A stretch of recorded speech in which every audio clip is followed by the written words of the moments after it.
Hey everyone. Okay, so this is a particular topic, and I've already tried 2 times prior to this video starting into this topic, and I keep veering off because it's such a huge topic to cover that I'm constantly, I don't know, it's just the way my brain functions, but I'm just constantly trying to cover all bases in all areas. But then my video gets to the point where it's like, oh shit, this is going to be like an hour long at least, minimal.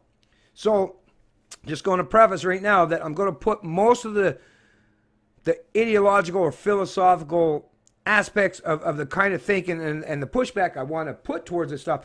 I've covered most of this stuff quite extensively in my past videos. And like I say, I think I've got 730 plus now. So just type in nationalism as a search parameter or a term on my YouTube channel, and you'll find lots of videos that will cover this topic from the macro or philosophical aspect of it. I'm going to try to keep all that out of this particular video and just deal with the topic at hand. So this in reference to a Maclean's article. Now I'm sure you're aware at least that all the nationalist leaders, the leaders from Canada, the US, France, and some of these other, a lot of these Western countries, they all gathered in France for Remembrance Day, right? Think about that. Just keep that in mind. Now, this is on Remembrance Day, right? In remembrance of those global conflicts where nations fought against each other, and some, or the collectivists, I mean, think about the pretense that we're told. So the collectivists, the Germans or the Italians at the time under Hitler or Mussolini, or the Japanese, the imperialist Japanese, it was, the story we're told anyways, it was the Allies, right? The states that were all about individualism and the promotion of individualism. So England, the United States, Canada, those of us that were nations that were in direct opposition to forced subjugation and collectivism. So, I mean, it first started with fighting against the National Socialists or the fascists. So like I say, Hitler, the Third Reich, the Nazis, National Socialists, or Mussolini and his fascist regime.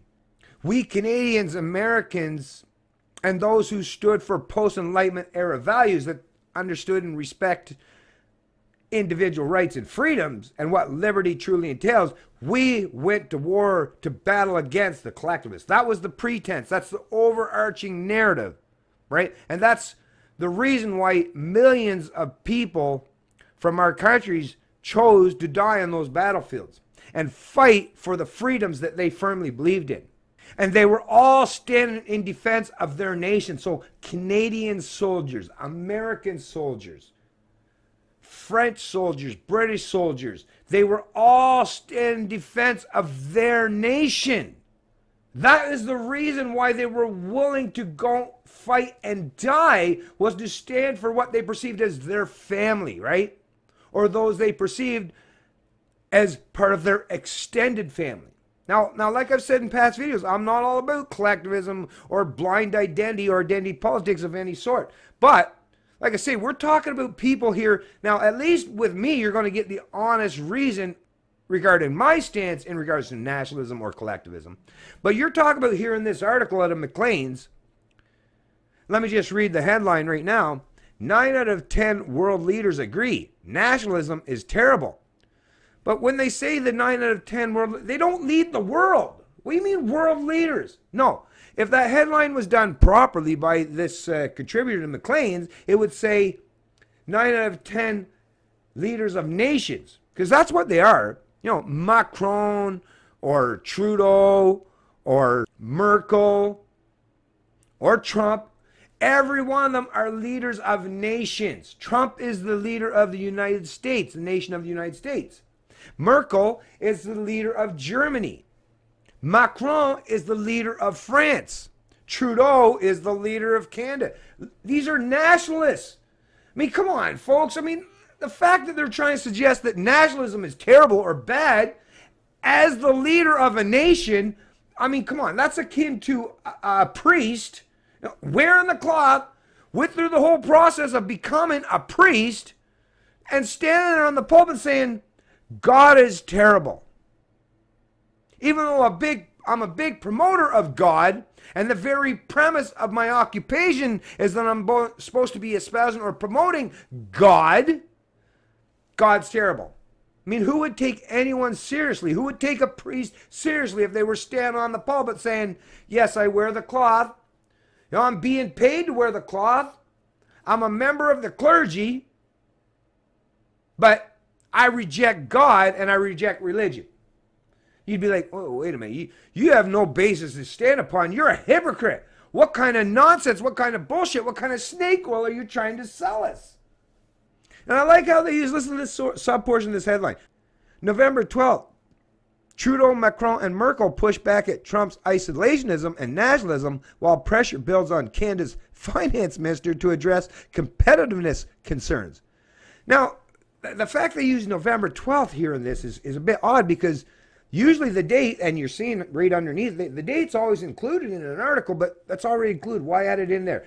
They were doing this on November 11th, as it's even alluded to if you look a bit further down in the bottom of the picture. This was done on November 11th, so why use November 12th? We know that you did the story on November 12th, but was that try to, misdirect people? Oh, well, it had nothing to do with the Remembrance Day. Like, what kind of fools do you take the people that read? Well, apparently at Maclean's, apparently there are a lot of fools that read your publications because you're willing to espouse this kind of rhetoric. But I mean, Trudeau, Macron, and Merkel push back against Trump's isolation of nationalism while pressure builds on Canada's finance minister to address what's Canada? Oh, it's a nation. So wouldn't Canada's finance minister be a nationalist? It only stands to reason that you should easily logically deduce that fact, right? But yet, like I say, these people are suggesting that nationalism is bad. These leaders of nations, these representatives of nations are saying nationalism bad. Do as I say, not as I do, right? Like a bunch of fucking hypocrites. And actually, before I actually delve into the actual body of this article, there's a couple things I wrote down here because I wanted to make sure I got this included in this video. Geography, history, the language we speak, the flag, the education system, the national anthem, political parties, borders, everything that you have been inundated with and indoctrinated with throughout the entire course of your life, not just as a child, but even as an adult, everything is a representation of the nation. So in Canada, the maple leaf, the flag, even at our sports venues and our sports events, I mean, everything is constantly, on all the government buildings, it's all, nationalist sentiment. Nationalism courses through the veins of every person from every nation because that is what is forced and thrust in upon them through almost every area of our culture, our education system, the political structures, anything that is taught to, like I say, young people or even full-grown adults in a particular country. I'll just use Canada as an example here because I'm a Canadian. Everything is about nationalism. And yet they're trying to suggest nationalism is bad. I mean, Trudeau is the leader of Canada, which is a nation. So how could Trudeau not be nationalist? Well, hey, Trudeau, here's an idea. If you don't believe in nationalism, why in the hell did you join a national political party and choose to become a leader so that you could rule over an entire nation? If you don't believe in nationalism, or any of these other world leaders, if you don't believe in nationalism, what the hell are you doing in these positions as leaders of nations? You bunch of hypocrites. I mean, like I say, we were all indoctrinated into this cult of nationalism, and it was thrust and forced upon us. And now these leaders have different global ambitions on a much grander scale. They're like, no, forget all that shit we jammed in your head, or our counterparts jammed in your head for decades and decades and decades. No, just somehow magically unwind all of that shit that you were indoctrinated with. And now we're going to choose a whole new model where, forget about loyalty to your people, your locality, your community, or your province, or your state, or your nation. No, forget all that. Now you got to start showing loyalty to people that have nothing to do with even the philosophy or the politics that was the very premise of your entire education. Wow, folks. And I mean, the fact that they're saying this on a day when all these men, to a lesser extent women, but no, well, in the actual conflicts, it was men who died. Although women that were, you know, like doing the nursing and doctoring and a lot of people suffered, a lot of females suffered as a consequence of these world wars. But no, it was men. Men sacrificed themselves, their lives, their future, their ability to go home to their family. They sacrificed it all. They gave the greatest sacrifice ever based on nationalist sentiment. They died for their nation, for what they considered their extended family. And now these world leaders are saying that all those people, all the sacrifice, all the deaths, and all the destruction, it was all in vain. It was all a waste. Oh, wow, folks. Like I say, I hang my head in shame for this kind of stuff because like I say, these are political opportunists that they have no moral compass whatsoever. It's all about benefiting themselves and their authoritarian counterparts, once again, at the sacrifice of so many, not just so many people, but of ideas that they used to turn us all into conformists. Now, it didn't work for everyone. Some of us have remained objective and strived and fought to think outside that box, you know, that narrowly defined space of allowable opinion or thought. Some of us have managed to break free from that. But most people still believe in the nation state because, once again, that's what they've been taught. That's what's been jammed in their head since they were children.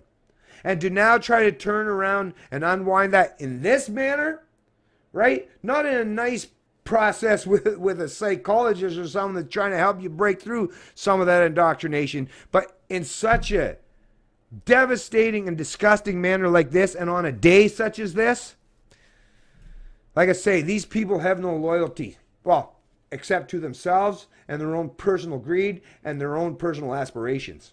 On the 100th anniversary of the end of World War I, Justin Trudeau joined other world leaders in France to tilt against the nationalism and isolationism spreading across the world.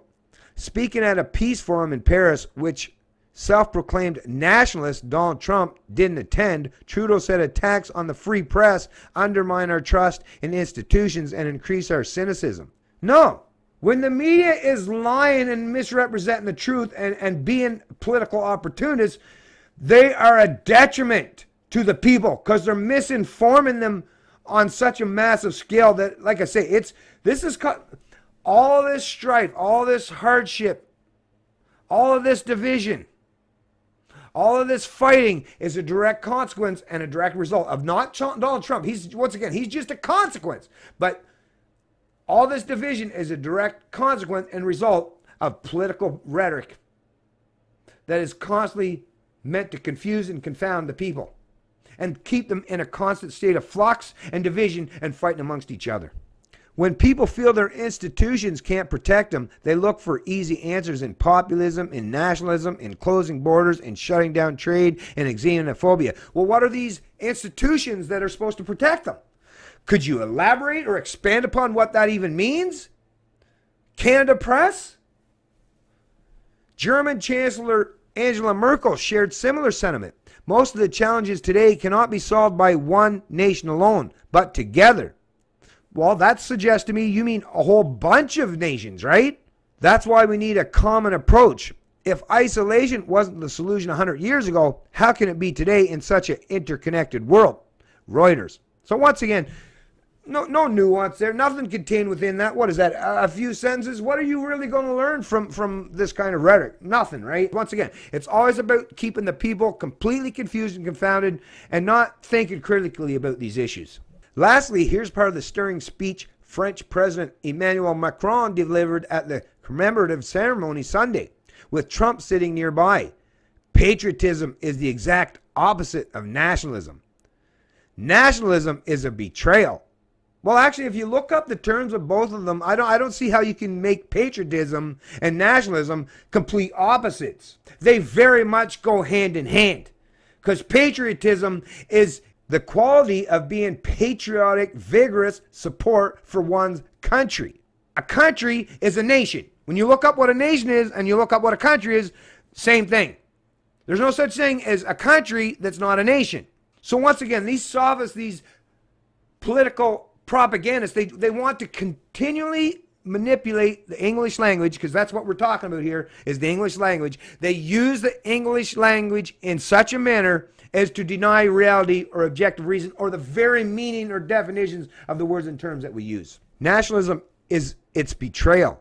By pursuing our own interests first, with no regards to others, we erase the very thing that a nation holds most precious, that which gives it life and makes it great, its moral values. Washington Post.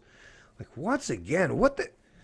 Wow, these, like I say, these globalists, they seem to be willing to use the most ridiculous sophistry and political rhetoric to try to completely undermine or unwind the general consensus and information that we've all been inundated with and indoctrinated with, or even the very terms and definitions of the words we use. Like, these people, like, what do they think that they're going to accomplish by, once again, just thinking you can just make up whatever the hell you want? This is pure subjective ideology here where, yeah, forget about the real meanings and definitions of the words and terms we use. We're just going to make up all new ones to suit our political narrative or the rhetoric of the day, or what's best suitable for our political or ideological goals.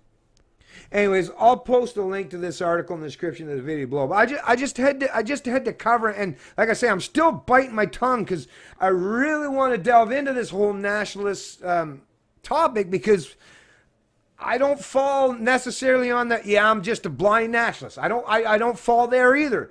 But I also recognize the rhetoric that's being espoused in these kind of articles, or the people that promote globalism, or these national leaders, how much deception, misinformation, and lies are being espoused. Like I say, and it's only being done because these central planners have a new game. They want to go global, right? They want to implement globalism. They want to have that one world type of governance. They want to socially and economically enslave the entire globe to each other. They want to eliminate any pretense of actual borders. So, like, I'm not a fan of just the nation borders. To me, we should have 7+ billion nations.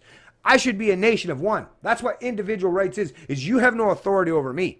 True human freedom would mean we're all acknowledged as individuals and sovereigns, right? If you want to eliminate the nation, right, I'm all for it. If you want to eliminate nations, all you national leaders, all you nationalists, if you want to eliminate nations, hey, I'm all for it. But we got to go the other way than what you want to go. You want to go so it's nobody is recognized. There's no such thing as individual. There's no such thing as nations. It's just one global collective, right? I'm saying, no, if you care about freedom, just like Ayn Rand said, if you care about minorities or the rights of anything, you have to respect and acknowledge that it's the individual. It's the individual that's the smallest minority on the planet. So if you want to have real freedom, it's not globalism, it's individualism, which is not, if you want to eliminate the nation state, hey, okay, I can agree with you that to some degree at that point, but it's not to go to full-on globalism, it's to acknowledge each and every 7+ billion of us as individuals. That's the only way I would ever agree with unwinding the nation or the nation state, or the pretense of having groups that align with each other in regards to a particular political ideology. No. If you want to unwind that, like I say, I'll get on board, but it's going the way of individualism. The respect of the individual, the sovereignty of the individual. These people want to eliminate all sovereignty completely and make you, once again, a forced subject to not just the greater good of your state, but the globe. This is global slavery. This is indentured servitude. This is forced subjugation on a global scale. It's Canadian Libertarian, and I love liberty.